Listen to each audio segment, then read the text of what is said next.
Welcome to Christ Church News this week. I wanted to share that after reading an article many years ago about sitting desks versus standing desks, I wanted to let you know that over the years I have been experimenting with both standing desks and sitting desks, and all I can really conclude in the end is that they each have their ups and downs. That's a horrible joke, I understand, but it helps me get into what I have been thinking about for this week.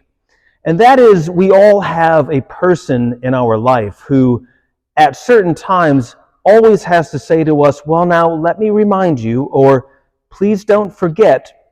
And it's normally a little bit of reality that they put into our lives. And they don't do so to be a downer, but they do so to always keep us centered and to keep us balanced. It's really interesting that our church year does the same thing for us.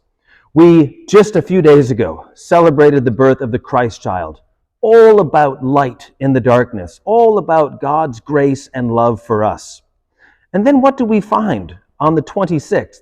Well, we celebrate the life of Stephen, the first martyr of the church, the first to give his life for his faith. And then I am standing here today because on the 27th, we celebrate St. John, that great gospel writer who soars from the heavens down to earth, but always keeps us kind of light when we think about the life of Jesus.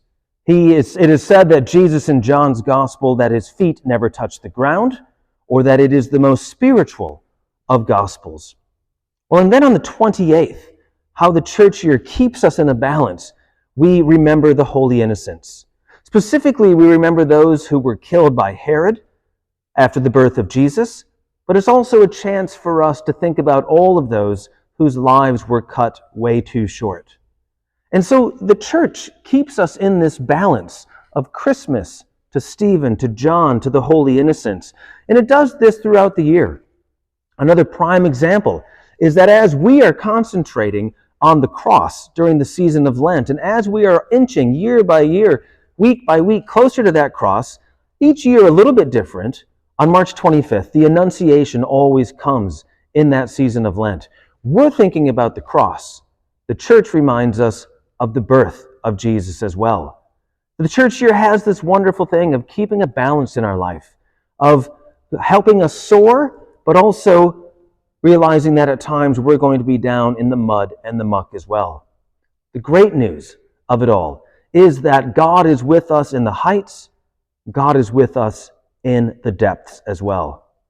We are reminded of that this week. We continue to celebrate the birth of Jesus, but we do so realizing that some lost their life as a result, others gave their life as a result, and still others like John help us to appreciate and to live into that life of Christ. I will see you next week.